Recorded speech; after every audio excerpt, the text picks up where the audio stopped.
આગળ છે અને નવાઝ શરીફે જીત મેળવી લીધી છે એવું જાહેર કરી દેવામાં આવ્યું છે અને એની સાથે બિલાવલ ભુટ્ટો ગઠબંધનમાં સરકાર બનાવશે એવું પણ લગભગ નક્કી થઈ ચૂક્યું છે।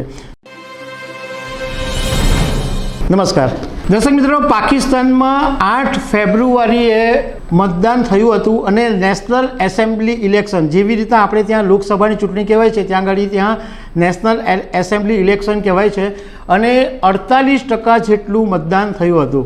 તમે જોયું હશે કે જ્યારે મતગણતરી શરૂ થઈ ત્યારે ઇમરાનની પાર્ટી આગળ ચાલી રહી હતી, પરંતુ અત્યારના જે આજે સવાર સુધીના જે પરિણામો છે, હજુ તો કેટલાક બેઠકોના પરિણામો બાકી છે, પરંતુ નવાઝ શરીફ આગળ છે અને નવાઝ શરીફે જીત મેળવી લીધી છે એવું જાહેર કરી દેવામાં આવ્યું છે અને એની સાથે બિલાવલ ભુટ્ટો ગઠબંધનમાં સરકાર બનાવશે એવું પણ લગભગ નક્કી થઈ ચૂક્યું છે। તો એના વિશે તમારી સાથે વાત કરીશ। મારું નામ રાજેશ શાહ છે અને તમે જોઈ રહ્યા છો ખબરછે.com।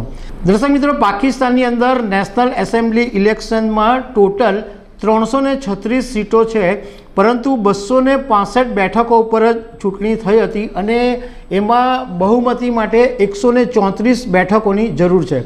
હવે ત્યાં મુખ્ય 3 પાર્ટી છે। એક ઇમરાન ખાનની પાકિસ્તાન તહરીકે ઇન્સાફ, જે પીટીઆઈ તરીકે ઓળખાય છે, અને બીજી પાકિસ્તાન મુસ્લિમ લીગ નવાઝ, જે PMLN તરીકે ઓળખાય છે, અને Pakistan people's party Bilawal ભુટ્ટોની party છે એ PPP તરીકે ઓળખાય છે। હવે આ વખતે ઇમરાન ખાન જેલમાં હોવાથી ત્યાંના જે ચૂંટણી પંચ છે એમણે ઇમરાન ખાનને કોઈ ચૂંટણીના નિશાન આપ્યા નહોતા, તો ઇમરાન ખાનની પાર્ટીના જે નેતાઓ છે એ બધાએ અપક્ષ તરીકે ચૂંટણી લડી હતી, પરંતુ નવાઈની વાત એ હતી કે એમાંથી 99 અપક્ષ, એટલે ઇમરાન ખાનની પાર્ટીના જે નેતાઓ હતા એમાંથી 99 લોકો જીત મેળવી છે અને નવાઝ શરીફની જે પાર્ટી છે એણે 71 બેઠકો મેળવી છે અને બિલાવલની જે PPP પાર્ટી છે એણે 53 બેઠકો મેળવી છે અને અન્ય જે અપક્ષ અથવા નાની પાર્ટી છે એમણે 27 બેઠકો મેળવી છે। હવે એક મોટી પાર્ટી તરીકે અત્યારે નવાઝ શરીફની પાકિસ્તાન મુસ્લિમ લીગ જ છે, કારણ કે ઇમરાન ખાનના બધા નેતાઓ તો અપક્ષ લડે છે, એટલે એમને સૌથી મોટી પાર્ટી તરીકે દાવો કરી દીધો છે કે પોતે સરકાર બનાવશે।